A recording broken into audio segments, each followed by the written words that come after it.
जय हिंद दोस्तों। आज हम लोग बीपीएससी कंसेप्ट वाला के द्वारा 15 फरवरी को जो full length test number 3 publish किया गया है उसको डिस्कस करने के लिए जा रहे हैं। लेकिन हम लोग जो है यह टेस्ट पेपर का डिस्कशन इस ओरिजिनल टेस्ट पेपर से नहीं करेंगे, क्योंकि यहाँ जो क्वेश्चन दिया गया है वो आपको एक पेज में इंग्लिश में और एक नेक्स्ट पेज में हिंदी में दिया गया है। हम लोग इसको इस फॉर्मेट में डिस्कशन करने के लिए जा रहे हैं। तो ये जो फॉर्मेट है यहाँ पर हमने हिंदी और इंग्लिश क्वेश्चन को एक ही जगह रखा हुआ है ताकि दोनों मीडियम के स्टूडेंट जो है इसको आसानी से समझ सके। तो देखिए आपको यहाँ पर इस टेस्ट पेपर का पहला क्वेश्चन क्या है। तो पहला क्वेश्चन है, बिहार बजट 2026-27 में किस क्षेत्र को सबसे अधिक आवंटन प्राप्त हुआ है। तो बिहार बजट 2026-27 में सबसे अधिक आवंटन जो दिया गया वो है शिक्षा के क्षेत्र में।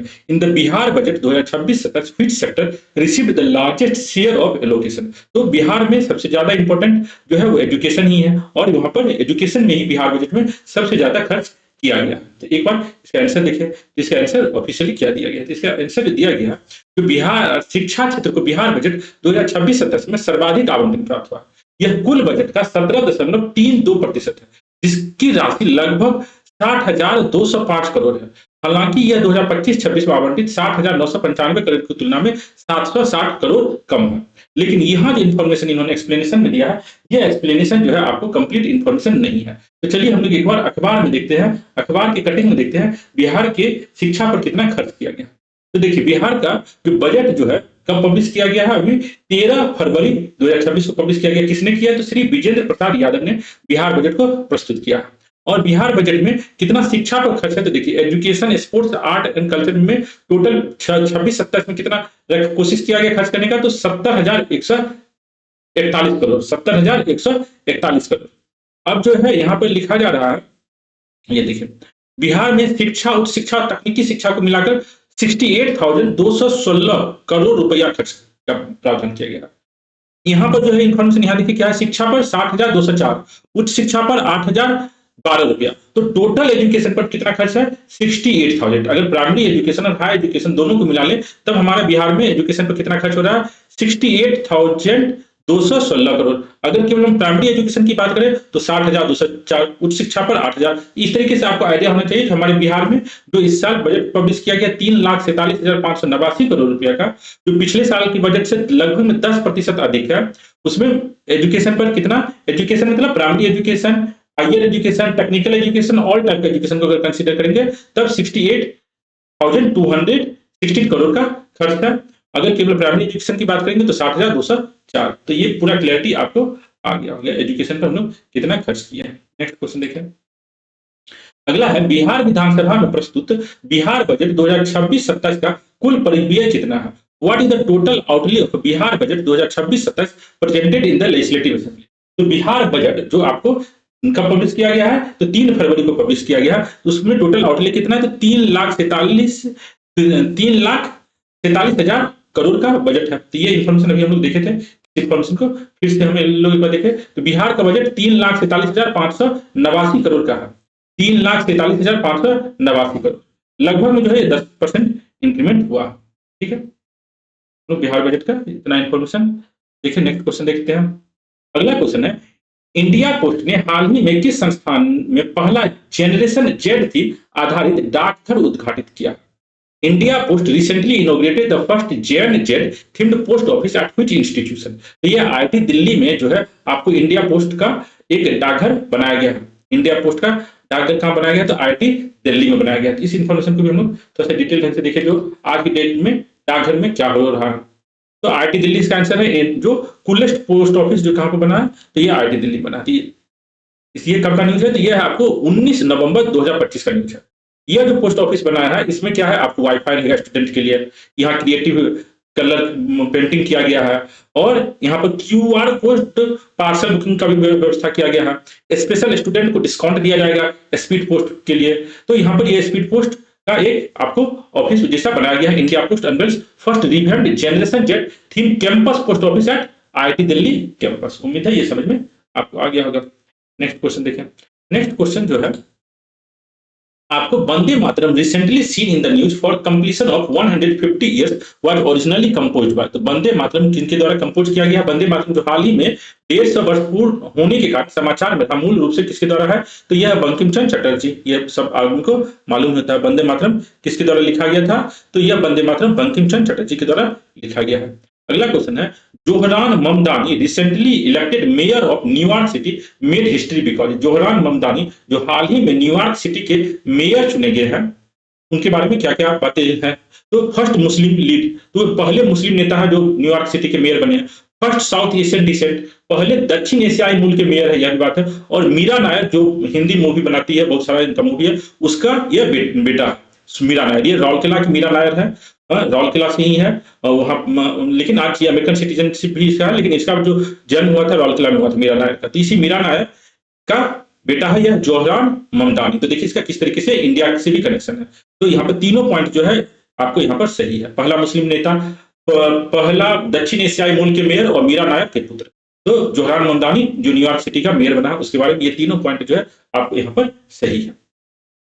अगला है Rohan Bopanna who recently announced his retirement is associated with which sport. तो रोहन बोपन्ना जिन्होंने हाल ही में संन्यास की घोषणा की है, किस खेल से संबंधित है? तो ये रोहन बोपन्ना जो है आपको टेनिस से संबंधित है, टेनिस से संबंधित है रोहन बोपन्ना। तो हम लोग एक बार ये सब इन्फॉर्मेशन को एक बार चेक करें। तो देखिए आपको न्यूयॉर्क सिटी के जो नया मेयर कौन बना है? तो आपको ये जोहरान ममदानी, ठीक है। उसके बाद रोहन बोपन्ना जो है आपको टेनिस के player, Rohan Bopanna plays tennis, tennis titan Rohan Bopanna कब रिटायर हुआ है? तो नवंबर 2025 में, ठीक है।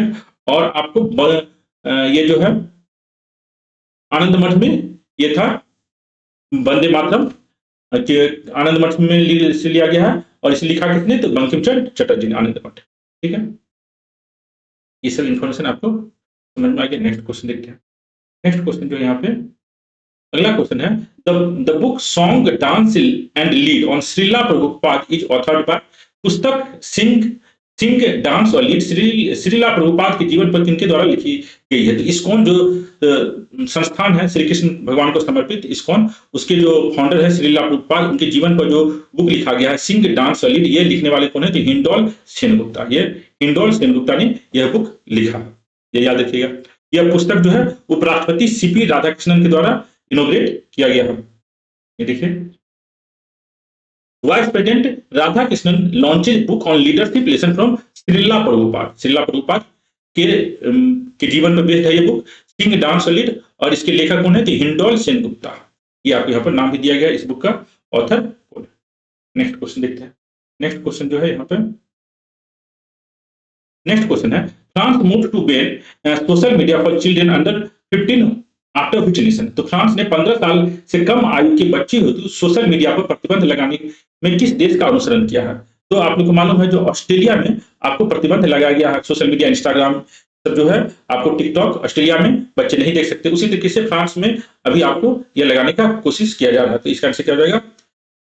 ऑस्ट्रेलिया। पहला कंट्री जो इसने सोशल मीडिया पर बच्चों के लिए बैन किया है वो है ऑस्ट्रेलिया। उसके बाद अभी फ्रांस में भी ये लगाने का कोशिश किया जा रहा है। ग्रीस का भी न्यूज में आ रहा है, ग्रीस में भी प्लानिंग हो रहा है। भारत में भी होना चाहिए ताकि बच्चे जो भारत के अच्छी तरीके से पढ़े लिखे और ज्यादा अपने टाइम को यूटिलाइज करें। आंसर क्या रहेगा? Option C. अगला क्वेश्चन है, India recently withdraw from any airbase located in. भारत हाल ही में एनी एयरबेस से हट गया है। यह एनी एयरबेस जो है आपको न्यूज में था, यह एनी एयरबेस जो है बहुत ही ज्यादा न्यूज में था। यह एनी एयरबेस कहां पर है? तो यह आपको तजाकिस्तान में है। इसका आंसर क्या रहेगा? ऑप्शन सी। भारत ने तजाकिस्तान स्थित एनी एयरबेस से अपने कर्मियों को हटा लिया है, क्योंकि वहां भारतीय कर्मियों की तैनाती से संबंधित 2022 में जो संबंधित जो समझौता था वो 2022 में खत्म हो गया। तो ये याद रखिएगा, एनी एयरबेस, ठीक है। इसके बंद होने के साथ ही भारत का एकमात्र विदेशी सैनिक ठिकाना समाप्त हो गया। तो भारत का जो एकमात्र विदेशी सैनिक ठिकाना था जो एनी एयरबेस में था, जो अब तजाकिस्तान में है, वो आज खत्म हो गया। तो भारत का कोई भी विदेशी एयरबेस अब नहीं है। तो इसका आंसर आपको क्या होगा? तजाकिस्तान। तो ग्रामीण bill 2025 provides a guarantee of how many days of ways employment. तो ग्रामीण विधेयक 2025 प्रति परिवार कितने दिनों के रोजगार की वैधानिक गारंटी देता है। तो जिससे मनरेगा जो था, मनरेगा के बदले ही अब ये ग्रामीण बिल आया है जिसमें 125 दिन के रोजगार की गारंटी दिया जा रहा है। तो याद रखिए, ग्रामीण जो है ये कितने दिन की रोजगार की गारंटी दे रहा है? तो अकुशल मजदूर रोजगार की गारंटी 125 दिन के लिए दे रहा है। उसके बाद what rank did India secure in Asia power index 2025? Asia power index 2025 में इंडिया का जो स्थान है, एशिया पावर इंडेक्स 2025 में भारत का कौन सा स्थान है? तो यह भारत का स्थान जो है यहाँ पर तीसरा है। तो याद रखिएगा 2025 में की रैंकिंग में भारत को संयुक्त राज्य अमेरिका और चीन के बाद तीसरा स्थान प्राप्त हुआ है। तो एशिया पावर इंडेक्स 2025 में भारत का कौन सा स्थान है? तो यह तीसरा है पावर इंडेक्स में। तो याद रखिएगा एशिया पावर इंडेक्स ऑस्ट्रेलिया स्थित लॉबी इंस्टीट्यूट द्वारा प्रतिवर्ष प्रकाशित किया जाता है। तो ये याद रखिएगा, यह एशिया पावर इंडेक्स किसके द्वारा प्रकाशित किया जाता है? तो लॉबी इंस्टीट्यूट जो ऑस्ट्रेलिया का है, इसके तहत इंडिया का रैंकिंग कौन सा है? तो तीसरा रैंकिंग है। उसके बाद who is the chief justice of Patna high court as of January 2026? तो पटना हाईकोर्ट का जनवरी 2026 में अभी चीफ जस्टिस कौन है? तो संगम कुमार साहू। तो याद रखिएगा एस के साहू, संगम कुमार साहू अभी बिहार के पटना हाईकोर्ट के चीफ जस्टिस है। उसके बाद है India first hydrogen powered water taxi service launched in. तो भारत की पहली हाइड्रोजन संचालित वाटर टैक्सी सेवा कहां शुरू की गई है? तो बनारस। बनारस में आपको हाइड्रोजन संचालित वाटर टैक्सी शुरू किया गया है। यह जीरो इमोशन वाला पोत है, जिसमें लगभग 50 आदमी एक साथ बैठ के जा सकता है। तो ये सब इंफॉर्मेशन हम लोग एक बार देखें। तो देखिए जो इंस्टाग्राम जो है बच्चों के लिए नहीं रहेगा, टिकटॉक बच्चों के लिए नहीं रहेगा, अभी हम लोग देखा। तो ऑस्ट्रेलिया के बाद दूसरा देश जो बना है वो है फ्रांस। आईनी एयरबेस जो आपको तजाकिस्तान में था, वहां से आपको भारत विथड्रॉ कर गया है, ये हम आपको बताएं। अभी जो विकसित भारत बिल जो मनरेगा को रिप्लेस किया है, इसमें कितने दिनों का गारंटीड जॉब दिया गया है? तो यह है 125 दिन का। और वाराणसी में वाटर टैक्सी राइड स्टार्ट किया गया है जो हाइड्रोजन पावर्ड। लोकेशन कहाँ है? तो गंगा नदी। तो यह इंफॉर्मेशन आप याद रखना। अगला क्वेश्चन है India Russia bilateral trade target by 2030 is. तो भारत और रूस ने 2030 तक किस द्विपक्षीय व्यापार लक्ष्य पर सहमति जताई है? तो इंडिया रशिया जो है 2030 तक आपको कितने किस वैल्यू का ट्रेड का टारगेट रखा है? तो याद रखिएगा $100 बिलियन। $100 बिलियन का टारगेट रखा गया इंडिया और रशिया के बीच में। तो इसका आंसर क्या जाएगा? ऑप्शन सी हो जाएगा। What is the theme of संविधान दिवस 2025? संविधान दिवस 2025 का थीम क्या है? तो हमारा संविधान हमारा स्वाभिमानी। तो यह याद रखिएगा हमारा संविधान हमारा स्वाभिमान, ये संविधान दिवस 2025 का थीम था। उसका बाद अमेजियन स्टिंगलेस बीज receive legal rights in which country? Amazon की डंक रहित मधुमक्खियों को किस देश में कानूनी अधिकार दिया गया है? तो अमेजन की डंक रहित जो मधुमक्खी है उसको कहां पर कानूनी अधिकार दिया गया है? तो पेरू में दिया गया। तो इसका आंसर क्या होगा? पेरू। ठीक है। उसका बाद यूनियन बजट 2026-27 आइडेंटिफाइड 3 कर्तव्य। यार बजट 2026-27 के 3 कर्तव्य कौन से हैं? तो 3 कर्तव्य जो बजट 2026-27 के हैं उसका नाम क्या है? तो सस्टेन इकोनॉमिक, आर्थिक विकास को बनाए रखना और गति देना। दूसरा है जन आकांक्षाओं की पूर्ति करना और क्षमता अर्थात विकास करना, आकांक्षा और सबका साथ सबका विकास। और उसके बाद है शासन गवर्नेंस पर बात नहीं है, मिनिमम गवर्नेंस का बात है। इसका 3 पॉइंट है, ये याद रखिएगा। 3 जो ग्रोथ होना चाहिए इकोनॉमी में, एस्पिरेशन जो इंडिया का है वो फुलफिल होना चाहिए, सबका साथ सबका विकास होना चाहिए। कैसे क्या हो जाएगा? आपको ऑप्शन 1 2 3 हो जाएगा। ठीक है। नेक्स्ट क्वेश्चन देखते हैं। India aims to bring debt to GDP ratio to what level by 2030-31? Bharat 2030-31 तक ऋण जीडीपी अनुपात को किस स्तर तक लाने का लक्ष्य रख रहा है? तो याद रखिएगा भारत जो है आपको 50% तक लाने का लक्ष्य रख रहा है। भारत का जो डेट टू जीडीपी रेशियो है लाने का कितना लक्ष्य रख रहा है? तो यह रख रहा है आपको 50%। ये अगर हम देखें तो एशिया पावर इंडेक्स के अनुसार भारत का क्या रैंकिंग है? तो तीसरा है। पहला आपको यूएसए, दूसरा चाइना और तीसरा जो है आपको इंडिया है। उसके बाद जो रशिया और इंडिया के बीच में ट्रेड डील कितना बनाने का टारगेट रखा गया? तो $100 बिलियन। $100 बिलियन। पटना हाईकोर्ट के चीफ जस्टिस कौन है? तो संगम कुमार साहू। पटना हाईकोर्ट के चीफ जस्टिस संगम कुमार साहू। ठीक है। कॉन्स्टिट्यूशन डे का थीम क्या था? हमारा संविधान हमारा pride, our constitution our pride. और यहाँ की जो मधुमक्खी है, पेरू की मधुमक्खी को आपको लीगल स्टेटस दिया गया है। ठीक है। और इकोनॉमिक जो बजट है उसका टारगेट क्या है? ड्यूटीज बजट का ग्रोथ, कैपेसिटी डेवलपमेंट और सबका साथ सबका विकास। ठीक। Next question. उसके बाद average headline CPI inflation during April December 2025 what. अप्रैल सितंबर 2025 के दौरान औसत सीपीआई मुद्रास्फीति कितनी रही? तो औसत मुद्रास्फीति सीपीआई जो है ये आपको 1.7% है। ये याद रखिएगा। India global rank as exporter of service. तो सर्विस सेक्टर में इंडिया का ग्लोबल रैंकिंग कितना है? तो यह याद रखिएगा 7वां है। भारत दुनिया का 7वां सबसे बड़ा सर्विस एक्सपोर्टर है, 7th है। कैसे क्या रहेगा? सर्विस में 7th। उसके बाद अगला, which mirror is used by dentist? दंत चिकित्सक किस दर्पण का उपयोग करता है? तो अवतल दर्पण का जो है आपको यूज करता है। तो कनकेव मिरर का यूज करता है दंत डेंटिस्ट। कैसे क्या रहेगा आपको? अवतल दर्पण। ठीक है, देखिए debt to GDP ratio India कितना 2030-31 तक करने का टारगेट रखा है? तो 50%। ठीक है, उसके बाद सीपीआई कंज्यूमर प्राइस इंडेक्स जो है आपको 1.7% कैलकुलेट किया गया है। वर्ल्ड में इंडिया का ग्लोबल सर्विस एक्सपोर्टर क्या रैंकिंग कौन सा है? तो 7th है। याद रखिएगा इंडिया का ग्लोबल सर्विस एक्सपोर्टर इंडेक्स में रैंकिंग कितना है? तो 7th है। उसका डेंटिस्ट जो है दांत को देखने के लिए कौन सा मिरर का यूज करता है? तो कनकेव मिरर का, क्योंकि यह जो है मिरर आपको इमेज बड़ा बनाता है, लाइट को फोकस करता है। तो यह याद रखिएगा mirror that caves in act like a magnifying glass when held close. तो कनकेव मिरर का यूज किया जाता है दांत को देखने के लिए डेंटिस्ट के। ठीक है, नेक्स्ट क्वेश्चन देखिए। नेक्स्ट क्वेश्चन जो है, वेग समय ग्राफ के अंतर्गत आने वाले क्षेत्र क्या दर्शाता है? The area under velocity time graph represent. तो area under velocity time graph जो है आपको क्या दिखाता है? तो डिस्प्लेसमेंट। ये फिजिक्स का कंसेप्ट है, डिस्प्लेसमेंट ही होगा आंसर। इसको यहां पर देख लीजिए, ये है वेलोसिटी और ये है आपको टाइम। तो area under velocity time graph shows आपको डिस्प्लेसमेंट।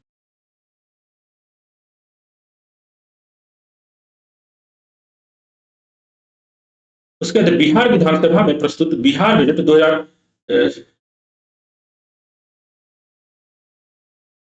उसके बाद centripetal force in uniform circular motion act.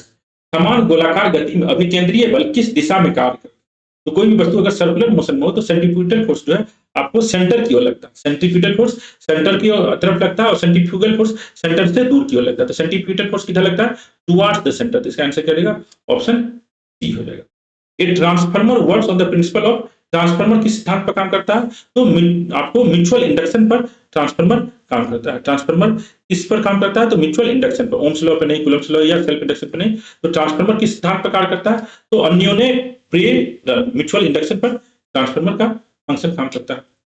Which light colour deviate the most in A prism? Prism में प्रकाश का कौन सा रंग सबसे अधिक विचलित होता है? याद रखिएगा सबसे अधिक वायलेट होता है। वायलेट सबसे ज्यादा वायलेंट होता है। इस तरीके से आप याद रख सकते हैं। प्रिज्म में सबसे ज्यादा वायलेट जो है आपको डेविएट होता है। वायलेंट, बी फॉर वायलेंट और बी फॉर वायलेट। तो प्रिज्म सबसे ज्यादा किस कलर को डेविएट करता है? तो वायलेट को। देखिए सेंट्रीपिटल फोर्स जो है किसी भी वस्तु को सेंटर की ओर लगता है। तो टुवर्ड्स द सेंटर कौन सा फोर्स लगता है? Centripetal force. उसके बाद ट्रांसफार्मर में जो फंक्शनिंग है वो म्यूचुअल इंडक्शन के कंसेप्ट पर ट्रांसफार्मर काम करता है। ट्रांसफार्मर आपको म्यूचुअल इंडक्शन के कंसेप्ट पे काम करता है।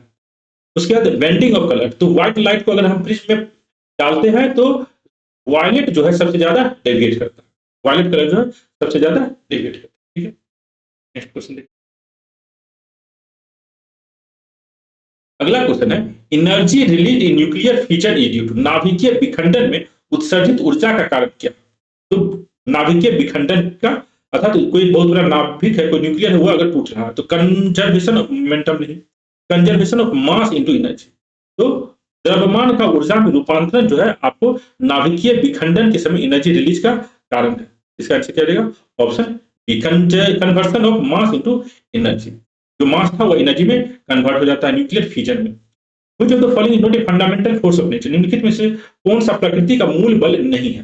तो प्रकृति का मूल बल जो है 4 नेचुरल फोर्स है। एक है ग्रेविटेशनल फोर्स, उसका electromagnetic force, strong nuclear force और वीक न्यूक्लियर फोर्स।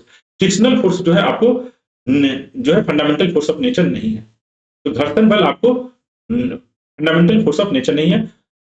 इसका आंसर क्या रहेगा? Option C. उसके बाद which of the following is metalloid? निम्नलिखित में से कौन सा उप धातु है?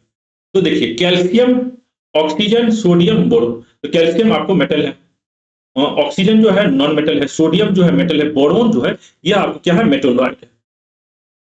यह क्या है? Boron metalloid. तो ये आपको याद रखना होगा, मेटलॉइड। उसके बाद which is a synthetic detergent? कौन सा संश्लिष्ट अपमार्जक? तो इसमें से जो आपको सिंथेटिक डिटर्जेंट है तो वो है सोडियम लॉरियल सल्फेट। आंसर क्या हो जाएगा? सोडियम लॉरियल सल्फेट जो आपको सिंथेटिक डिटर्जेंट है। तो यहाँ क्वेश्चन को एक बार आपको न्यूक्लियर फ्यूजन में क्या होता है, एक बहुत बड़ा कोई नाभिक हो, वो दो छोटे छोटे नाभिक में टूट जाता है। तो इसी में जो मास लॉस होता है, मास का जो लॉस होता है, वही मास आपको एनर्जी में कन्वर्ट हो जाता है, इक्वल टू mc स्क्वायर से।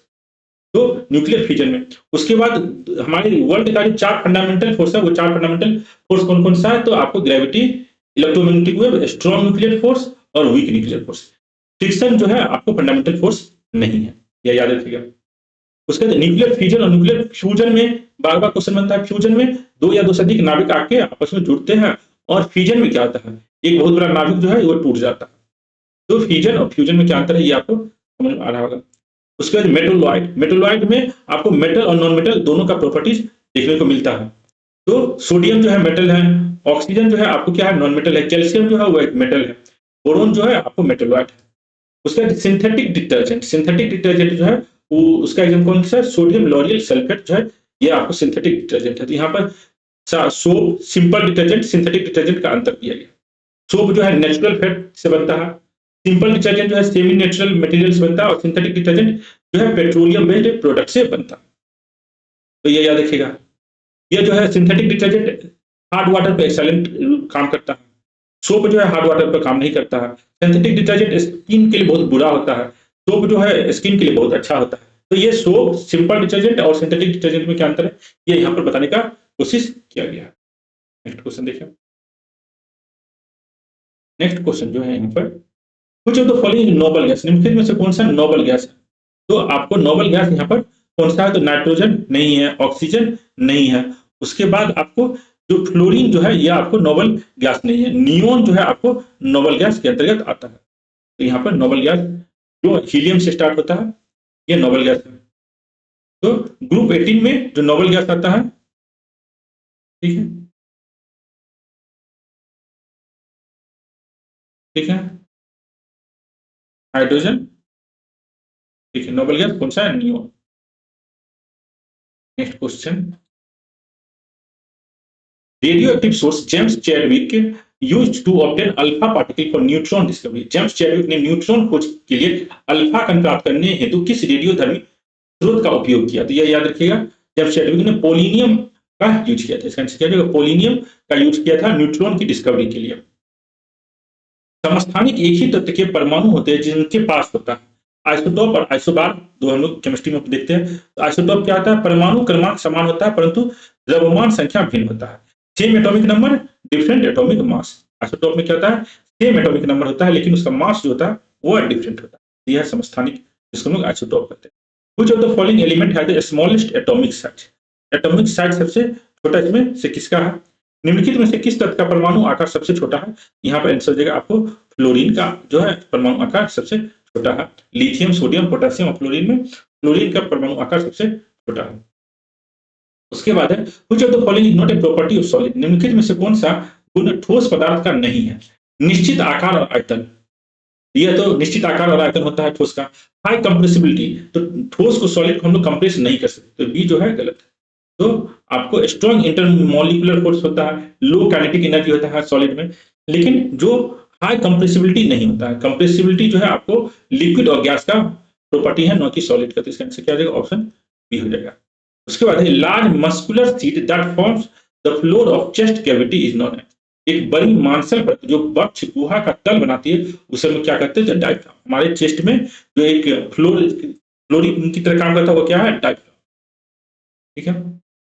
उसके बाद anaerobic respiration refers to which of the following. अवायवीय श्वसन का तात्पर्य क्या है, तो दो प्रकार का रेस्पिरेशन होता है, एक होता है एरोबिक, दूसरा होता है एनारोबिक। ऑक्सीजन के प्रेजेंस में जो रेस्पिरेशन होता है उसको हम लोग एरोबिक रेस्पिरेशन कहते हैं, और ऑक्सीजन के बिना जो रेस्पिरेशन होता है उसको क्या कहते हैं, एनारोबिक। तो रेस्पिरेशन विदाउट ऑक्सीजन जो है उसको एनारोबिक रेस्पिरेशन कहते हैं और वायुवीय कहते हैं। और वायुवीय में क्या होता है, ऑक्सीजन के साथ श्वसन होता है। हम लोग के शरीर में 99% टाइम जो है आपको ऑक्सीजन के साथ श्वसन होता है। कुछ जब हम लोग बहुत ज्यादा एक्सरसाइज करते हैं तब हमारे शरीर में भी ऑक्सीजन के बिना भी श्वसन होता है। इसका आंसर क्या हो जाएगा, अवायवीय श्वसन का मतलब क्वेश्चन नंबर 36 का आंसर हो जाएगा ऑप्शन ए, ठीक है। अगला क्वेश्चन है cornea is a part of which organ in the human body. तो हमारे आंख का सबसे आगे का जो ट्रांसपेरेंट भाग है उसी को हम क्या कहते हैं, कॉर्निया कहते हैं। तो कॉर्निया मानव शरीर के किस भाग का किस अंग का भाग है, आंख का, आइज का भाग है आपको कॉर्निया। एक बार हम लोग ये सारा इंफॉर्मेशन एक बार इस पर देखें। तो पोलिनियम सोर्स का यूज किया गया था आपको न्यूट्रॉन की खोज करने के लिए जेम्स चैडविक के द्वारा, कब? तो 1932 ईस्वी। उसके बाद आइसोटोप जो है इसमें सेम एटॉमिक नंबर लेकिन डिफरेंट मास नंबर था, जैसे C12 C14। तो इसमें कार्बन का एटॉमिक नंबर तो सेम है लेकिन मास अलग अलग। एटॉमिक साइज के बारे में जैसे देखिए तो लिथियम का एटॉमिक साइज ज्यादा है, फ्लोरीन का आपको एटॉमिक साइज कम है।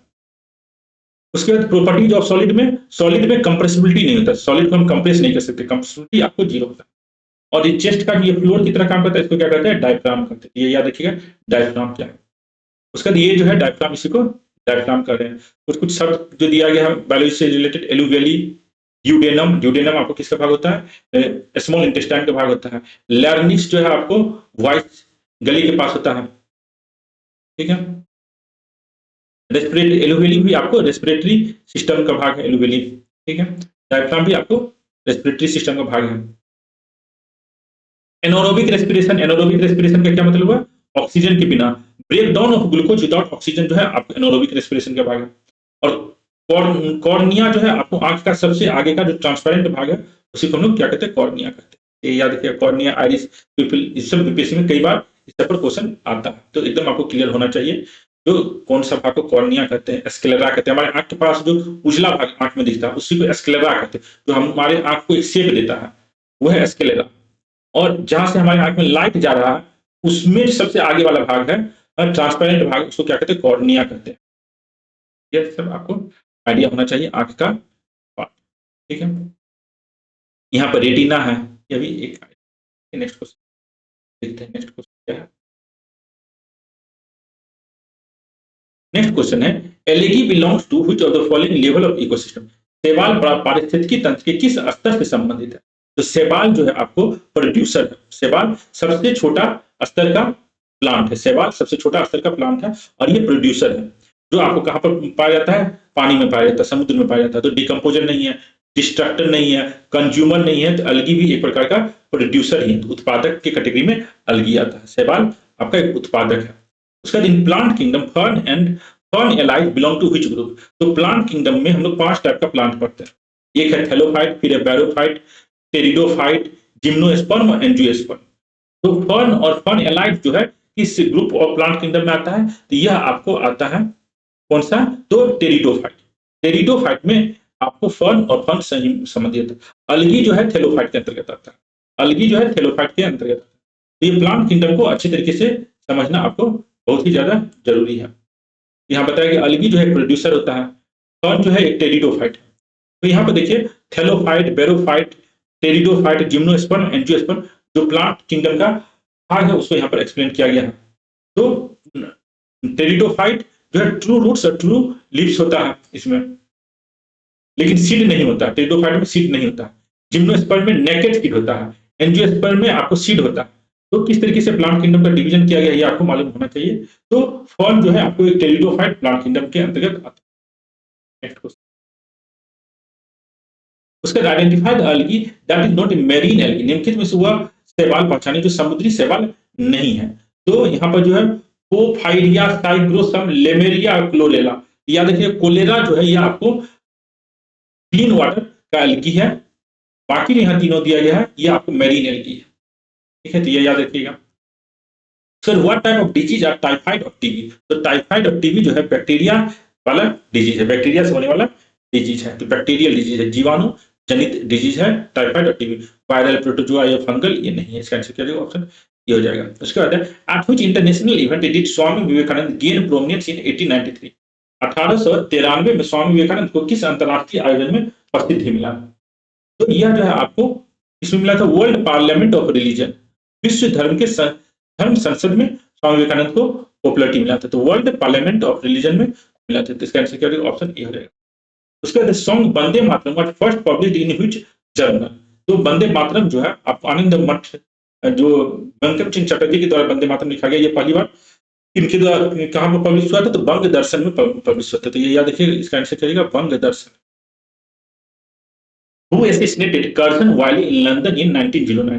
तो 1909 में लंदन में करजन वाली की हत्या किसने की थी? तो मदन लाल ढींगरा ने किया था। मदन लाल ढींगरा ने आपको करजन वाली ब्रिटिश ऑफिसर की हत्या कहाँ की थी? तो लंदन में किया था। उसके बाद in which election did the Swaraj Party emerge as the single largest party? तो स्वराज पार्टी जो है 1923 के इलेक्शन में सिंगल लार्जेस्ट पार्टी बन के उभरा थी। याद रखिएगा कब है? 1923। इन्फॉर्मेशन के कर लो यहाँ पर देखें। तो नॉन मैरीन एल्गी, एल्गी को दो प्रकार में हम लोग देखें, मैरीन एल्गी और फ्रेश वाटर एल्गी। तो नॉन मैरीन एल्गी में कोलेरा, उसके बाद जो टाइफाइड और टीबी जो है ये आपको बैक्टीरियल डिजीज है। याद रखिएगा टाइफाइड और टीबी किस टाइप का डिजीज है? बैक्टीरियल डिजीज है। 1893 1893 में स्वामी विवेकानंद ने world parliament of religion Chicago में भाग लिया था, जिसके बाद इनको बहुत ही प्रसिद्धि मिला। और बंग दर्शन जो है पत्रिका, इसमें इनका छपा था वंदे मातरम, पहली बार बंग दर्शन पत्रिका में।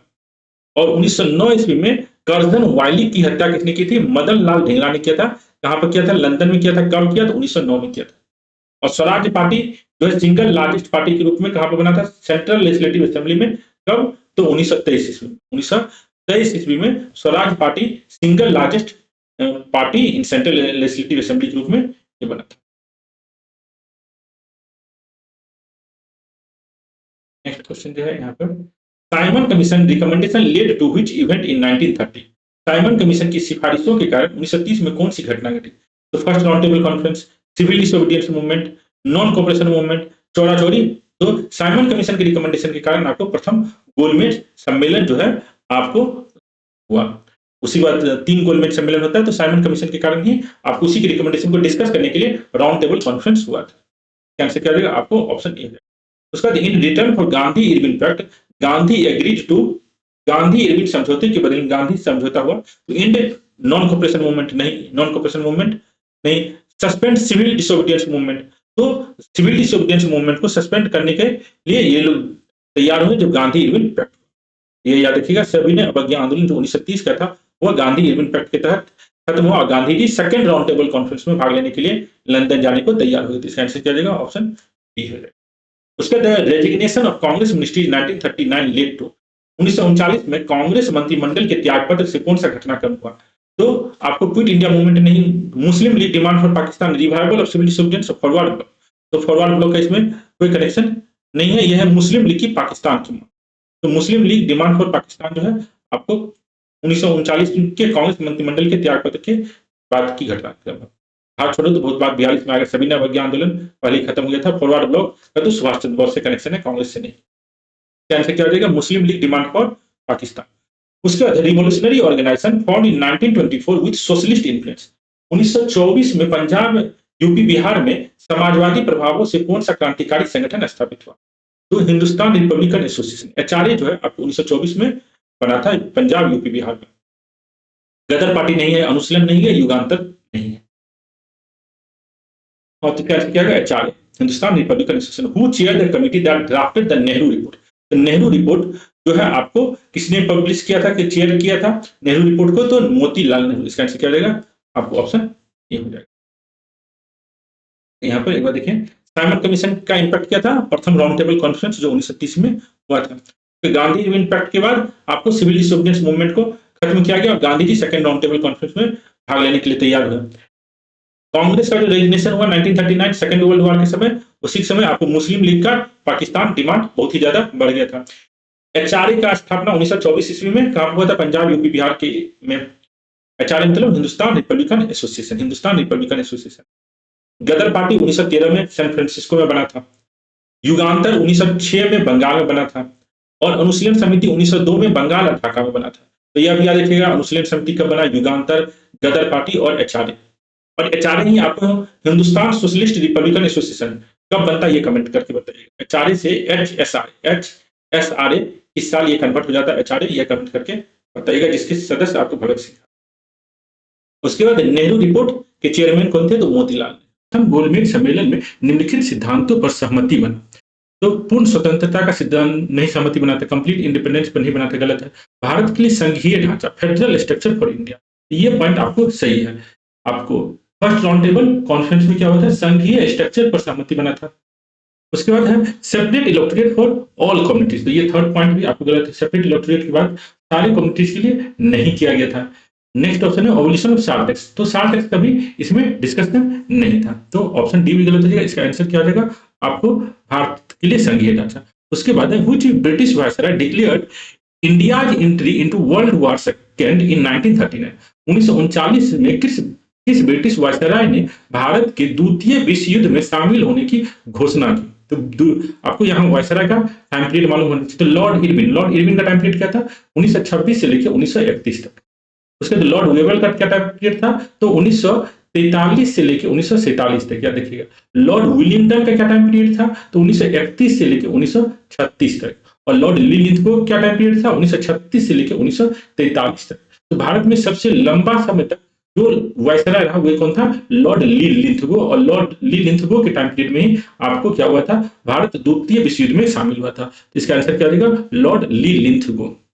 एक बार हम लोग ये दोनों इंफॉर्मेशन को यहाँ पर चेक कर ले। तो यहाँ पर ये देखिए, राउंड टेबल कॉन्फ्रेंस में हम लोग 1930 में फेडरल स्ट्रक्चर, जो भारत में फेडरल स्ट्रक्चर होना चाहिए, इस पर हम लोग एग्री किए थे। उसके बाद जो है वर्ल्ड वॉर सेकेंड 1939 में आपको वायसराय कौन था, तो लॉर्ड लिलिथगो वायसराय। नेक्स्ट क्वेश्चन देखिए। नेक्स्ट क्वेश्चन जो है यहाँ पर सिंधु लिपि के संबंध में निम्नलिखित कथनों पर विचार करें रिगार्डिंग द इंडस स्क्रिप्ट। इसे सामान्यतः चित्रात्मक माना जाता है। It is generally considered pictographic. तो यह पॉइंट सही है, इसे सामान्यतः पिक्टोग्राफिक माना जाता है। It has been deciphered by modern archaeologist. इसे आधुनिक पुरातत्वविदों द्वारा सफलतापूर्वक पढ़ लिया गया है। तो यह गलत नहीं पढ़ा गया।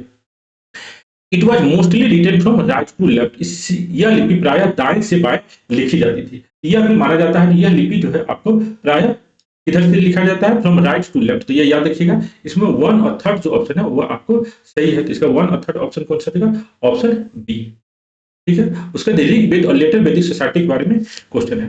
तो ऋग्वेद समाज समतावादी था और उत्तर वैदिक पदानुक्रमित हो गया था, हायरार्कियल हो गया था। लेटर वैदिक, ये पार्ट आपको सही है। Women lost the right to participate in assemblies in the later Vedic period. उत्तर वैदिक काल में महिलाओं ने सभाओं में भाग लेने का अधिकार खो दिया था। तो यह बात सही है। ऋग्वेद में महिलाओं का अधिकार था, उत्तर वैदिक में महिलाओं का अधिकार खत्म हो गया था। Kingship become hereditary in the later Vedic period. उत्तर वैदिक काल में राज सत्ता वंशानुगत हो गया था। तो यह भी पॉइंट आपको सही है।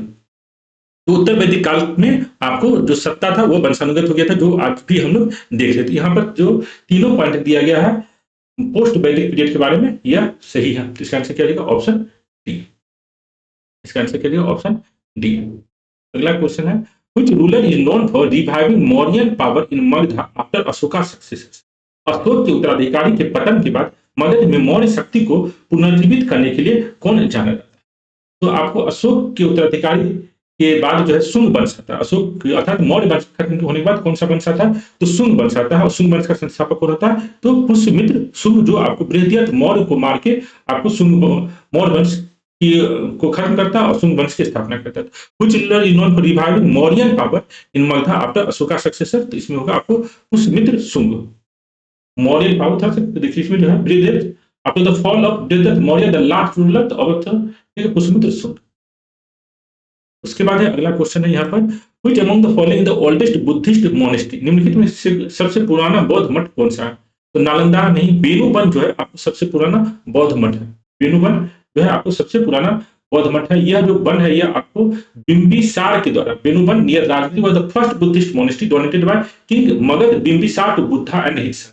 तो बिंबिसार जो महात्मा बुद्ध के कंटेम्परेरी था, शायद फ्रेंड भी था, उसी के द्वारा बेनुबन महात्मा बुद्ध को दिया गया था। तो है बेनुबन किसने डोनेट किया था, तो बिंबिसार अजातशत्रु का बेटा हर्यक वंश से जो बिलोंग करता है। तो यही बेनुबन आपको सबसे पुराना बौद्ध मठ है बेनुबन। याद रखिए बेनुबन का संबंध इससे बिंबिसार से है जो हर्यक वंश से था और इसने महात्मा बुद्ध को यह डोनेट किया था। अगला है चोला इनकरेज्ड ट्रेड बाय बिल्डिंग। चोलों ने व्यापार को प्रोत्साहित करने के लिए क्या निर्माण किया। तो चोल जो है आपको व्यापार को बढ़ाने के लिए राजमार्ग और बंदरगाहों का निर्माण किया। तो बंदरगाह और राजमार्ग जो है आपको व्यापार बढ़ाने के लिए बहुत ही ज्यादा जरूरी है। आज भी था, आज भी और पहले भी था। तो इसका आंसर क्या रहेगा, आपको राजमार्ग और बंदरगाह। उसके बाद the first battle of Panipat was fought between Babur and.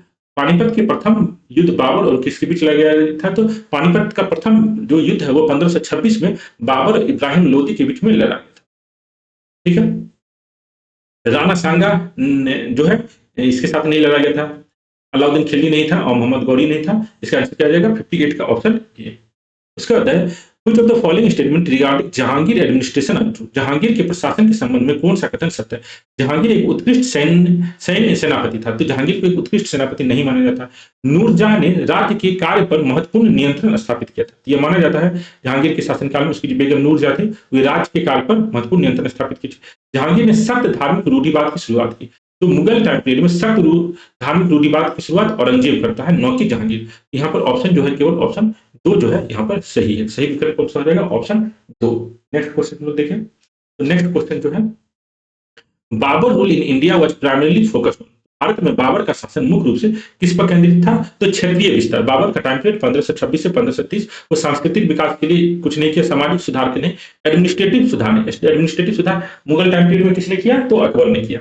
सांस्कृतिक सुधार और सामाजिक सुधार भी अकबर के समय स्टार्ट हुआ। बाबर बेसिकली क्षेत्रीय विस्तार करने का कोशिश किया, 1530 में वो मर गया। तो इसका आंसर क्या रहेगा? Babur rule in India was primarily focused on territorial expansion. उसके बाद Akbar abolished which tax on non Muslim. Akbar ने गैर मुसलमानों पर लगने वाला कौन सा कर खत्म किया? तो जजिया कर जो है, जो मोहम्मद बिन कासिम के द्वारा पहली बार भारत में लगाया गया था। मोहम्मद बिन कासिम जो 712 ईस्वी में भारत पर अटैक किया था, वही आपको जजिया कर पहली बार भारत में लगाया था। उस जजिया कर को अकबर ने खत्म किया। तो अकबर का जो रिलीजियस पॉलिसी है वो थोड़ा सा रिलीजियसली टॉलरेंट माना जाता है। हम लोग ये सब इन्फॉर्मेशन एक बार यहाँ पर देखें, तो देखिए इंडस स्क्रिप्ट के बारे में हमने देखा जो इंडस स्क्रिप्ट जो है पिक्टोग्राफिक है, और रिटेन जो है उसको हम राइट से लेफ्ट तक राइट से जो है राइट टू लेफ्ट लिखते हैं, राइट टू लेफ्ट लिखते हैं, और अभी तक इसको डिसेफर नहीं किया गया है इंडस वैली सिविलाइजेशन का जो स्क्रिप्ट था। लेटर वैदिक पीरियड में हमने देखा जो महिलाओं की स्थिति जो थी वो खराब हो गया था। बीरूबन जो ओल्डेस्ट मोनेस्ट्री है, महात्मा बुद्ध को बिंबिसार ने डोनेट किया था। उसके बाद मौर्य वंश को कौन खत्म करता है? तो पुष्यमित्र शुंग जो है शुंग वंश की स्थापना करके मौर्य वंश को खत्म करता है। चोला एम्पायर जो है अपने इकोनॉमी को डेवलप करने के लिए हाईवे और पोर्ट्स बनाता है, हाईवे और पोर्ट्स बनाता है।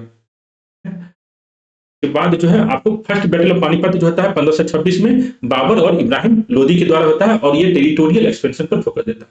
बाबर क्या करता है? इब्राहिम लोदी को पराजित करता है 1526 ईस्वी में। ये सब हमने क्वेश्चन में भी देखे थे। जहांगीर जो था आर्ट और कल्चर में ज्यादा डूबा हुआ आदमी था, शराब सुंदरी में ज्यादा डूबा हुआ था, ये अच्छा कमांडर नहीं था जहांगीर के बारे में।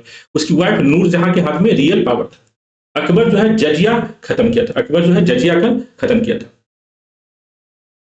एक बार हम लोग अकबर की जो जजिया कर कब खत्म किया था? 1564 ईस्वी में, याद रखिएगा।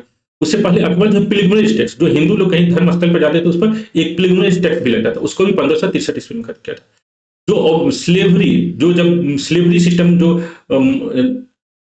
तो दिल्ली सल्तनत में था, उसको भी आपको 1562 ईस्वी में अकबर ने खत्म किया। इबादत खाना 1575 में स्टैब्लिश हुआ था। तो अकबर का जो रिलीजियस पॉलिसी है वो आपको मालूम होना चाहिए। दीन इलाही 1582 ईस्वी में बना था। ये दीन इलाही धर्म जो स्टैब्लिश हुआ कब बना? तो 1582। तो यहाँ पर जजिया 1564, पिलग्रिमेज टैक्स 1563, ये सब आपको इन्फॉर्मेशन याद रखना। नेक्स्ट क्वेश्चन हम लोग देखिए। नेक्स्ट क्वेश्चन जो है, सोन नदी का उद्गम अमरकंटक पठार से है, जिसके निकट कौन सा? तो सोन नदी जो है आपको मेकाल रेंज से निकलता है। सोन नदी कहां से निकलता है? तो मेकाल रेंज अमरकंटक, जहां से नर्मदा भी निकलता है। तो इसका आंसर क्या देगा? Option B. सोन नदी अमरकंटक से किसके निकट निकलता है? तो यह है आपको मेकाल रेंज। ठीक है। उसके बाद which river is not A tributary of river Godavari. तो रामगंगा जो है आपको गोदावरी की ट्रिब्यूटरी नहीं है। रामगंगा किसका ट्रिब्यूटरी है? तो रामगंगा आपको गंगा का ही ट्रिब्यूटरी है। गोदावरी को हम लोग दक्षिण का गंगा कहते हैं। इसका ट्रिब्यूटरी कौन सा है? तो वेन गंगा, पेन गंगा, यह। तो इसमें जो है आपको पूछा कौन सा? गोदावरी का ट्रिब्यूटरी नहीं है, तो रामगंगा इसका आंसर हो जाएगा। रामगंगा जो है गोदावरी का ट्रिब्यूटरी नहीं है। उसके बाद which region of India is most prone और टू फ्लड डिजास्टर। भारत का कौन सा क्षेत्र बाढ़ की आपदाओं से सर्वाधिक प्रभावित होता है? तो इंडो गंगा मैदान। राजस्थान में बाढ़ नहीं आता, लद्दाख में बाढ़ नहीं आता, पश्चिमी घाट में नहीं आता। Indo Gangetic plain Bihar Assam जो है आपको यहाँ पर सबसे ज्यादा फ्लड आता है। उसके बाद major economic consequences of monsoon failure in India. Bharat में मानसून विफल होने का प्रमुख आर्थिक परिणाम क्या होता है? तो कृषि उत्पादन और ग्रामीण आय में गिरावट हो जाता है। मानसून अगर कम होगा अर्थात मानसून विफल हुआ अर्थात बारिश कम हुआ तो उत्पादन, कृषि उत्पादन कम होगा और ग्रामीण लोगों की आय में बहुत ही कमी आ जाएगी। प्लूटो को बोना ग्रह क्यों कहा जाता है? प्लूटो को आज हम लोग ग्रह नहीं मानते। आज हमारे सन का 8 ही ग्रह है, पहले प्लूटो को मान के 9 ग्रह मानते थे। तो प्लूटो को बोना ग्रह प्लेनेट क्यों कहते हैं? तो ग्रहों से छोटा होता है, अपनी कक्षीय पाथ को साफ नहीं करता। तो ये छोटा-छोटा अपनी जो ऑर्बिटल पथ है उसको साफ नहीं करता है, तो इसलिए इसे हम लोग ड्वार्फ प्लैनेट कहते हैं। ये है आपको ड्वार्फ प्लैनेट प्लूटो के बारे में। एक बार हम लोग ये सारा इन्फॉर्मेशन यहाँ पर एक बार चेक कर लेते हैं। तो देखिए, सोन नदी जो है आपको अमरकंटक मेकाल रेंज से निकलता है, और गोदावरी का जो ट्रिब्यूटरी है वो कौन है? इंद्रावती, प्रणहता, मंचिरा, ये सब गोदावरी का ट्रिब्यूटरी है। रामगंगा जो है गंगा का ट्रिब्यूटरी है, तो ये याद रखिएगा। Ramganga is not A Godavari tributary, it's feeds Ganga, ये हम लोगों ने देखा है। उसके बाद फ्लड प्रोन भारत में कौन सा इलाका है? तो Indo Gangetic plain, Bihar Assam का जो इलाका है वहां पर सबसे ज्यादा फ्लड आता है। मानसून अगर नहीं फेलियर होगा अर्थात बारिश कम होगा तो रूरल जो इनकम है और एग्रीकल्चर प्रोडक्शन पर इम्पैक्ट होता है। ठीक है, नेक्स्ट क्वेश्चन देखें। नेक्स्ट क्वेश्चन जो है, कौन सा लघु टेक्टोनिक प्लेट प्रशांत महासागर में स्थित नहीं है? Which tectonic plate is not in the Pacific ocean? तो प्लेट टेक्टोनिक्स थ्योरी में हम लोग पढ़ते हैं मेजर प्लेट और माइनर प्लेट। तो स्कोटिया प्लेट जो है यह पैसिफिक प्लेट में के आसपास नहीं है, जबकि John de Fuca plate, Cocos plate और नजका प्लेट जो है आपको पैसिफिक प्लेट से के सामने मिलता है। तो हम ये सब इंफॉर्मेशन को एक बार देखिए। तो देखिए यहाँ पर, तो स्कोटिया प्लेट के बारे में एनसीईआरटी में कैसे दिया गया है ये हम आपको यहाँ पर दिखाते हैं। देखिए यहाँ पर स्कोटिया प्लेट है, और पैसिफिक प्लेट से कौन, ये पैसिफिक प्लेट जो मेजर प्लेट है उससे कौन सा आपको बाउंड्री शेयर करता है? तो Juan de Fuca plate minor plate है, कोकोच प्लेट जो है एक माइनर प्लेट है, और नजका प्लेट जो है एक माइनर प्लेट है। तो Nazca plate, Cocos plate, Juan de Fuca plate Pacific plate के साथ अपना बाउंड्री शेयर करता है, लेकिन स्कोटिया प्लेट जो है ये आपको अंटार्कटिक प्लेट और साउथ अमेरिकन प्लेट के साथ बाउंड्री शेयर करता है। तो ये याद रखिएगा, माइनर प्लेट और मेजर प्लेट। मेजर प्लेट तो याद रहता ही है सबको, माइनर प्लेट में आपको कंफ्यूजन हो सकता है। तो Juan de Fuca plate, Cocos plate, Nazca plate और स्कोटिया प्लेट, ये आपको यहाँ पर समझ में आ गया होगा। अभी हम लोग जो है प्लूटो को क्यों ड्वार्फ प्लेनेट कहते हैं? तो प्लूटो जो है अपना जो पाथ ऑर्बिटल पाथ में जो डेब्रिस है उसको क्लीन नहीं कर पाता है। Most orbit sun be round and clear neighbourhood. जो प्लेनेट होता है वह सन के चारों ओर चक्कर काटता है अपना एक सर्कल में और अपना नेबरहुड को क्लीन करता है, क्लियर करता है, लेकिन प्लूटो तीसरा कंडीशन को फुलफिल नहीं कर पाता है। तो यहाँ पर प्लूटो को क्यों ड्वार्फ प्लेनेट कहते हैं, यहाँ पर ये आपको समझाने की कोशिश किया गया है। ठीक है, नेक्स्ट हम लोग देखें। नेक्स्ट क्वेश्चन, नेक्स्ट है, महासागर की लवणता को प्रभावित करने वाला कारक कौन सा? Which of the following factors affect the salinity of ocean? तो नदी जल का प्रभाव जो है लवणता को प्रभावित करता है, हिमखंडों का जमना और पिघलना भी करता है, पवन की गति भी करता है, समुद्री जल का परिसंचरण। तो ओशियन सैलिनिटी जो है इंपैक्ट किससे होता है? इन्फ्लक्स ऑफ रिवर वाटर, ज्यादा रिवर वाटर जाएगा तो सैलिनिटी कम हो जाएगा। Freezing and थॉइंग of iceberg, iceberg से भी आपको सैलिनिटी कम होगा। मूवमेंट ऑफ विंड भी सैलिनिटी को इंपैक्ट करता है। सर्कुलेशन ऑफ ओशनिक वाटर, तो ओशनिक वाटर भी आपको ओशियन की सैलिनिटी को इंपैक्ट करता है। तो इसका आंसर क्या जाएगा? ऑप्शन डी हो जाएगा। Thickness of troposphere is greatest at the, तो ट्रोपोस्फेयर की मोटाई सबसे अधिक कहां पर होती है? तो इक्वेटर पर ट्रोपोस्फेयर की मोटाई सबसे अधिक होती है, और पोल पर जो है आपकी मोटाई सबसे कम होता है। तो याद रखिएगा, ट्रोपोस्फेयर की मोटाई इक्वेटर पर सबसे ज्यादा, पोल पर सबसे कम होता है। Provision for workers participation in management, श्रमिकों की प्रावधान में भागीदारी का प्रावधान जो है डीपीएसपी में कहां पर है? तो आर्टिकल 43A में। आर्टिकल 43A में श्रमिकों की भागीदारी का प्रावधान मैनेजमेंट में है। उसके बाद which of the following is not a fundamental duty, तो निम्नलिखित में से कौन सा मौलिक कर्तव्य नहीं है? तो मतदान देना फंडामेंटल ड्यूटी नहीं है। To vote in public election हमारा फंडामेंटल ड्यूटी नहीं है, हमारे 11 फंडामेंटल ड्यूटी है जो आपको 51A के तहत आता है। 51 आर्टिकल 51A के तहत आपको 11 फंडामेंटल ड्यूटी है, जिसमें मतदान डालने का अधिकार जो है, मतदान डालना हमारा फंडामेंटल ड्यूटी के अंतर्गत नहीं आता है। यहाँ पर हम लोग देखें, देखिए ट्रोपोस्फेयर जो है सबसे ज्यादा थिकेस्ट कहां पर होता है? इक्वेटर पर होता है, लगभग 18 किलोमीटर, जबकि पोल के पास जो ट्रोपोस्फेयर है वो कितना है? 8 किलोमीटर के आसपास। जो ओशियन की सैलिनिटी है ये किस पर डिपेंड करता है? तो विंड सर्कुलेशन, आइस, रिवर और विंड। तो oceanic circulation, wind, river, water और आइस पर आपको ये ओशियन की सैलिनिटी डिपेंड करता है। और कौन सा डीपीएसपी हमारा कहता है जो वर्कर्स का पार्टिसिपेशन मैनेजमेंट में होना चाहिए? तो आर्टिकल 43A कहता है जो वर्कर्स का पार्टिसिपेशन होना चाहिए। और फंडामेंटल ड्यूटी की बात करते हैं तो रेस्पेक्ट ऑफ फ्लैग हमारा फंडामेंटल ड्यूटी है, हमारे इन्वायरमेंट को प्रोटेक्शन जो है हमारा फंडामेंटल ड्यूटी है, लेकिन इलेक्शन के समय वोट डालना हमारा फंडामेंटल ड्यूटी नहीं है। ठीक है, नेक्स्ट हम लोग देखें। नेक्स्ट क्वेश्चन है, पर्यावरण संरक्षण से संबंधित अनुच्छेद कौन सा है? तो which article relates to the environment protection? तो 48A, ये भी डीपीएसपी है, ये डीपीएसपी जो है आपको एनवायरमेंट प्रोटेक्शन से संबंधित है। 51A जो है ये हमारा क्या चीज है? फंडामेंटल ड्यूटी से है। इसका आंसर क्या जाएगा? Option A. Which article is related with environmental protection? तो ये है आपको ऑप्शन केवल 48A। उसके बाद executive power of the union are vested in the president. तो प्रेसिडेंट में एग्जीक्यूटिव पावर वेस्टेड है, यह कहाँ पर लिखा गया है? तो आर्टिकल 53 में। तो ये याद रखिए, आर्टिकल 53 कहता है जो यूनियन का एग्जीक्यूटिव पावर किसमें है? तो प्रेसिडेंट में है, आर्टिकल 53। ठीक है, ऑप्शन इसका क्या हो जाएगा? सी हो जाएगा। एमपी और state legislature member elected president, जब कोई लेजिस्लेचर जो है वो प्रेसिडेंट बन जाता है तब क्या होता है? पद ग्रहण करते ही सीट रिक्त मानी जाती है।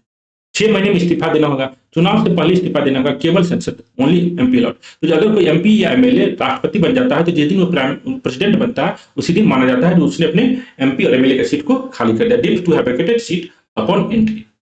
उसके बाद है 10वीं अनुसूची के तहत अयोग्यता पर निर्णय कौन करता है? तो who decides disqualification under 10th schedule? तो स्पीकर, जो लोकसभा स्पीकर होता है या वही आपको क्या करता है? 10वीं अनुसूची के तहत अयोग्यता पर निर्णय लेता है। ये सब इन्फॉर्मेशन के बारे में देखें। तो एग्जीक्यूटिव पावर जो है प्रेसिडेंट में वेस्टेड है, ये कहाँ पे लिखा गया है? आपको आर्टिकल 53 में लिखा गया है। And MP MLA vacate there seat immediately upon entering the president office. तो कोई अगर एमपी एमएलए है वो प्रेसिडेंट बनेगा तो ये एमपी एमएलए का सीट था वो वैकेट हो जाएगा, जो एमपी एमएलए का सीट जो है वैकेंट हो जाएगा।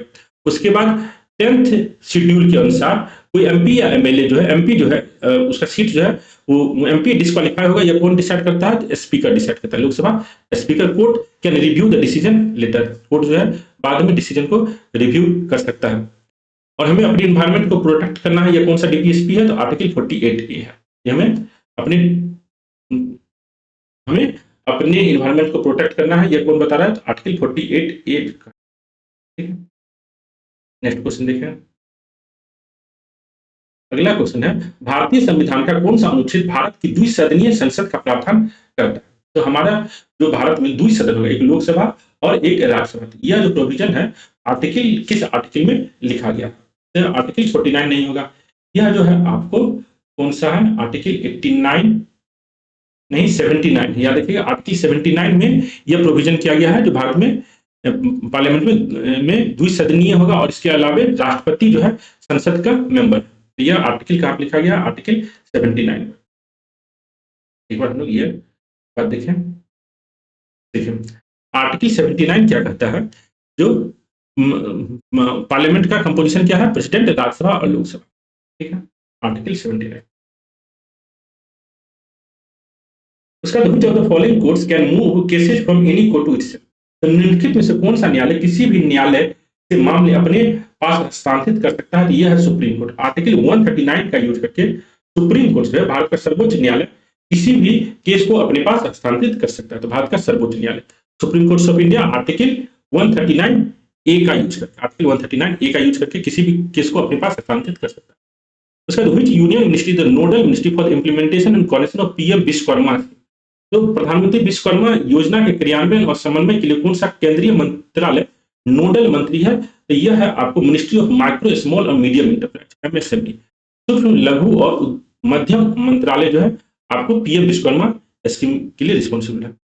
उसके बाद है India has active role in BIMSTEC. What does the acronym BIMSTEC stand for? तो बिम्स्टेक का मतलब क्या है? बिम्स्टेक जो है आपको, तो बिम्स्टेक है bay of Bengal initiative for multi sectoral technical and economic cooperation. Bay of Bengal initiative for multi sectoral technical and economic cooperation.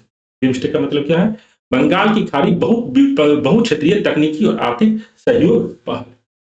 ठीक है, अगला है which interest rate is the rate at which commercial bank borrows money from the RBI on an overnight emergency basis by providing government security as a collateral?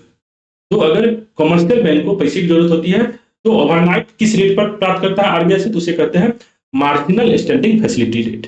Long term के लिए अगर पैसा चाहिए तो उसको क्या कहते हैं? Bank there.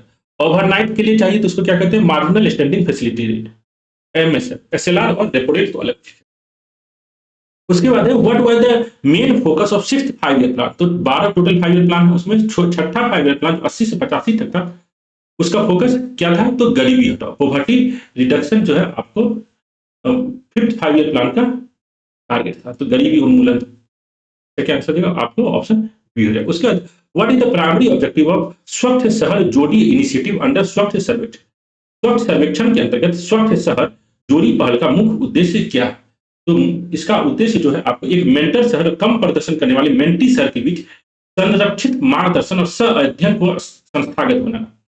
To institutionalise structured mentorship and peer learning between a mentor city and a lower performing mentee city.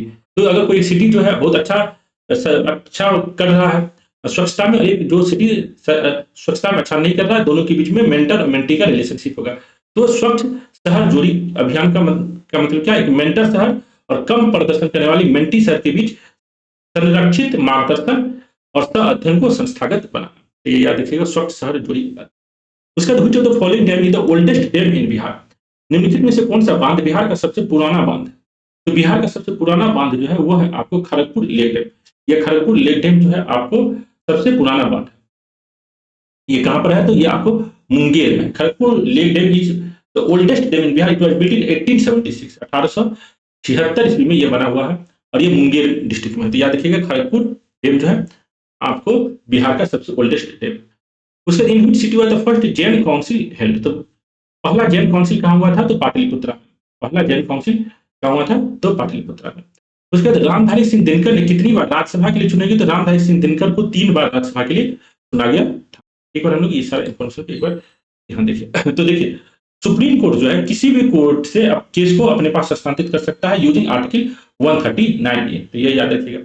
उसके बाद पीएम विश्वकर्मा स्कीम का जो नोडल मिनिस्ट्री है वो कौन सा है? तो नोडल मिनिस्ट्री है ministry of micro small and medium enterprise. BIMSTEC का फुल फॉर्म क्या है? तो bay of Bengal initiative for multi sectoral technical and economic cooperation. उसके बाद आरबीआई से अगर कोई कमर्शियल बैंक को ओवरनाइट इमरजेंसी मनी चाहिए तो किस रेट पर प्राप्त करता है? तो मार्जिनल स्टैंडिंग फैसिलिटी पर प्राप्त करता है। 6th 5-year प्लान जिसका टाइम पीरियड 80 से 85 तक था, उसका टारगेट क्या था, ऑब्जेक्टिव क्या था? तो पॉवर्टी रिडक्शन, गरीबी हटाना।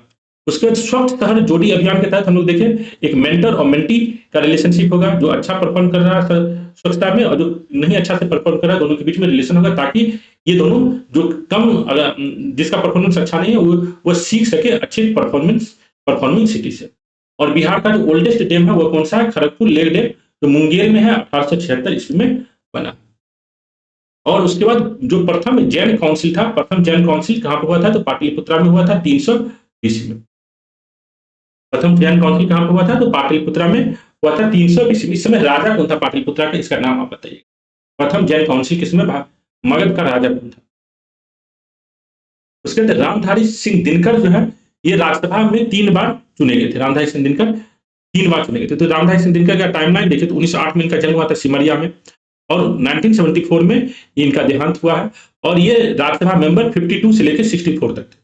राज्यसभा मेंबर 52 से लेकर 64 तक थे। और इनका जो सबसे फेमस कविता है वो है रश्मिरथी, कुरुक्षेत्रा, उर्वशी, हुंकार, रेणुका। इन्हें साहित्य अकादमी अवार्ड, पद्म भूषण, ज्ञानपीठ अवार्ड सभी मिला। तो रामधारी सिंह दिनकर के बारे में इन्फॉर्मेशन सही है। नेक्स्ट क्वेश्चन हम लोग देखिए। अगला क्वेश्चन है, गया जिले में किसान आंदोलन की शुरुआत और लोगों को प्रोत्साहित किया गया। Who initiated and encouraged people for peasant movement in गया डिस्ट्रिक्ट ऑफ बिहार? तो गया डिस्ट्रिक्ट में किसने किया था? तो यदुनंदन शर्मा। याद रखिएगा, यदुनंदन शर्मा गया डिस्ट्रिक्ट के किसान लीडर थे। गया डिस्ट्रिक्ट के किसान लीडर का क्या नाम है? यदुनंदन शर्मा। एक बार हम लोग किसान लीडर का नाम देखें तो गया डिस्ट्रिक्ट से यदुनंदन शर्मा। मुंगेर के बढ़ैया ताल से आपको क्रियानंद शर्मा। दरभंगा में जो किसान लीडर है वो है स्वामी विद्यानंद। उसके बाद सारण में किसान लीडर के रूप में जो फेमस हुए वो कौन थे? राहुल संकृत्यान। तो जो ये किसान लीडर है, किसान मूवमेंट बिहार का आपको एग्जाम पर्पज से बहुत ही इंपॉर्टेंट है। और किस क्षेत्र में किसने लीड किया किसान मूवमेंट को, ये आपको याद रखना। तो यदुनंदन शर्मा ने पीजेंट मूवमेंट को कहां पर लीड किया? तो गया में किया था।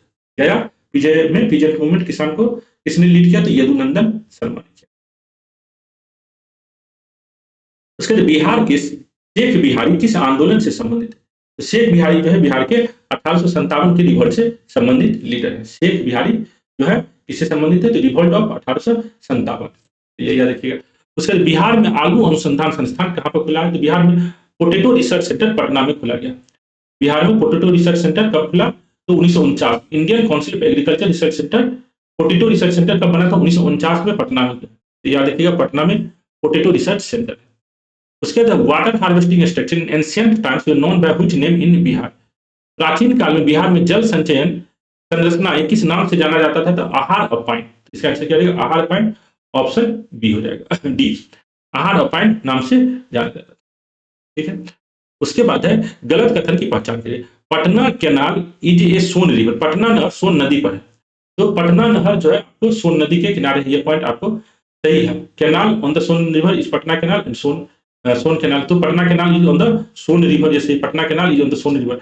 छतरा canal is on the Punpun river, तो छतरा कैनाल जो है ये आपको पुनपुन रिवर पर नहीं है, ठीक है, कैनाल, ठीक है। इसमें Teur canal is on the Gandak river, ये पॉइंट सही है, तेऊर कैनाल गंडक रिवर पर है। Canal on Kosi are east Kosi, west Kosi, Rajpur canal और छतरा कैनाल, तो छतरा कैनाल जो है आपको किस नदी पर है, कोसी नदी पर, ये पुनपुन नहीं, यहाँ कोसी होना चाहिए था। और तेऊर कैनाल जो है आपको गंडक नदी पर है, सही है। राजापुर कैनाल जो है आपको कहां पर है, कोसी पर, तो कोसी पर ही आपको छतरा कैनाल भी है, राजापुर कैनाल है, वेस्ट कोसी, ईस्ट कोसी है, और यहाँ छतरा कैनाल जो पुनपुन पर दिया गया वो गलत है, तो इसलिए ऑप्शन इसका क्या हो जाएगा, ऑप्शन बी जो है गलत कथन है, पटना नहर सोन नदी पर है।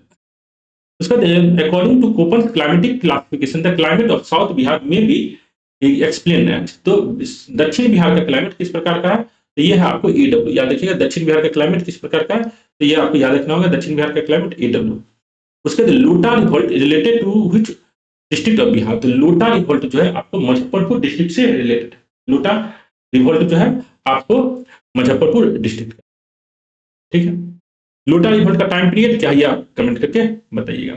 As per census 2011 what is the total percentage of SC population in Bihar, जनगणना 2011 के अनुसार बिहार में अनुसूचित शेड्यूल्ड कास्ट जनसंख्या की प्रतिशत कितना है, तो 2011 की जनगणना के अनुसार बिहार में SC का पॉपुलेशन कितना है, तो 15.9%। एक बार ये सब इन्फॉर्मेशन हम लोग एक बार देखिए, तो देखिए लोटा रिवोल्ट 1856 का रिवोल्ट है, ये कहां पर हुआ था, तो मुजफ्फरपुर जेल में हुआ था। Prisoners routed when their brass mugs were replaced with the cheap clay they fought for their lotas, तो जब मिट्टी के इसका जो ब्रास लोटा जो था, मेटल का जो लोटा था, उसको मिट्टी के लोटा से कन्वर्ट किया गया, रिप्लेस किया गया, तो उसके विरोध में मुजफ्फरपुर जेल में ये रिवोल्ट हुआ था 1856 में। उसके बाद पोटैटो रिसर्च सेंटर कहां पर है, तो पटना में है। कोपन क्लासिफिकेशन के अनुसार बिहार, साउथ बिहार का जो क्लासिफिकेशन है वो क्या है, EW, याद रखिएगा EW।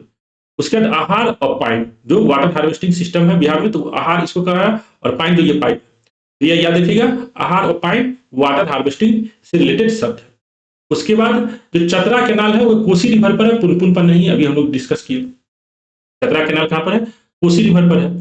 उसके बाद क्लाइमेटिक के बारे में भी हम लोग देख लिए, लोटा रिवर 92, और उसके बाद जो SC पॉपुलेशन बिहार का कितना परसेंट है टोटल पॉपुलेशन का, तो 15.9%। शेड्यूल्ड कास्ट बिहार में कितने हैं परसेंट है, तो 15.9%।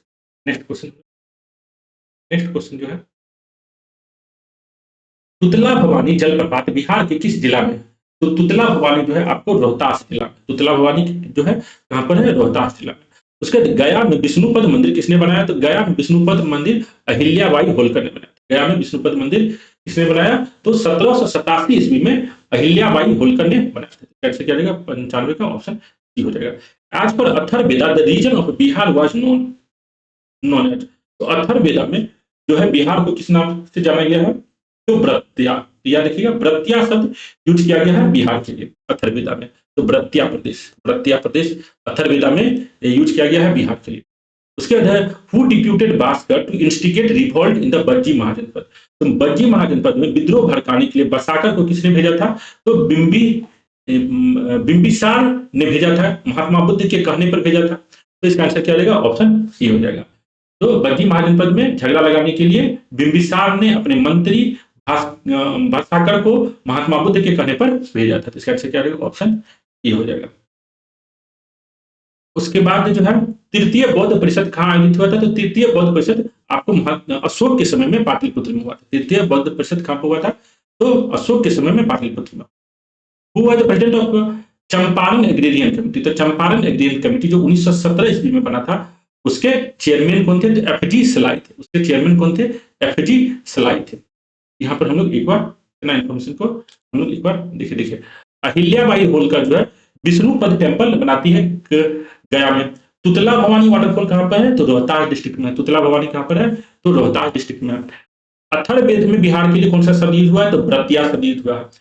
बज्जी महाजनपद में झगड़ा लगाने के लिए, विद्रोह करने के लिए आपको बिंबिसार जो है नहीं, अजात शत्रु जो है आपको भास्कर को डिफ्यूट करता है। हमने शायद बिंबिसार शब्द एक्सप्लेन किया, ये क्लियर कर लीजिएगा।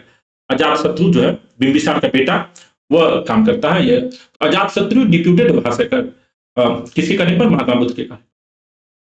और थर्ड बुद्धिस्ट काउंसिल जो है 250 बीसी में अशोक के समय में कहां पर हुआ था, तो पाटलिपुत्रा में हुआ था। अशोक के समय पाटलिपुत्रा में हुआ था। और चंपारण एग्रीरियन कमेटी का हेड चेयरमैन कौन था, F G Sly. Champaran agrarian committee का हेड कौन था, एफजी स्लाई। याद रखिएगा चंपारण एग्रीरियन कमेटी कब बना था, तो 10 जून 1917 को चंपारण एग्रीरियन कमेटी बना था। इसने अपना रिपोर्ट कब सबमिट किया, तो 3 अक्टूबर 1917 को अपना रिपोर्ट सबमिट किया। और इस रिपोर्ट के आधार पर चंपारण एग्रीरियन एक्ट कब बना, तो 1 मई 1918 को चंपारण एग्रीरियन कमेटी की रिपोर्ट के चंपारण एग्रीरियन एक्ट बना था। 1 मई 1918 को बना चंपारण एग्रीरियन इंक्वायरी कमेटी का ये पूरा इंफॉर्मेशन यहाँ दिया गया। ठीक है। महात्मा गांधी कब गए थे चंपारण, तो महात्मा गांधी मोतिहारी 15 अप्रैल 1917 को पहुंचे और ये पहली बार पटना पहुंचे थे 10 अप्रैल 1917 को। और इस तरीके से चंपारण मूवमेंट स्टार्ट हुआ, जो चंपारण मूवमेंट फाइनली 1 मई 1918 को खत्म हुआ, जब इनका चंपारण एग्रीरियन एक्ट बना। ये याद रखिए एफजी स्लाई इसके प्रेसिडेंट थे और ये बाकी जो है मेंबर, उसमें महात्मा गांधी भी एक इसके मेंबर थे। नेक्स्ट क्वेश्चन देखिए। नेक्स्ट क्वेश्चन जो है, भोजपुरी का शेक्सपियर किसे कहा जाता है, तो भोजपुरी का शेक्सपियर जो है भिखारी ठाकुर को भोजपुरी का शेक्सपियर कहा जाता है। Who is known as the Shakespeare of Bhojpuri, तो भिखारी ठाकुर को हम लोग भोजपुरी का शेक्सपियर कहते हैं। तो इस तरीके से जो है हम लोग यहाँ पर टोटल जो 100 क्वेश्चन था, उस 100 क्वेश्चन को हम लोग यहाँ पर डिस्कशन किए हैं। उम्मीद है यह पूरा डिस्कशन आपको सही लगा होगा, यूजफुल लगा होगा एग्जाम पर्पज के लिए। तो जरूर वीडियो को लाइक करें, चैनल को सब्सक्राइब करें और कोई भी सजेशन सुझाव हो तो आप हमें टेलीग्राम, व्हाट्सएप और यूट्यूब पर कमेंट करके दे सकते हैं। देखने के लिए बहुत बहुत धन्यवाद। मिलते हैं अगले टेस्ट पेपर में।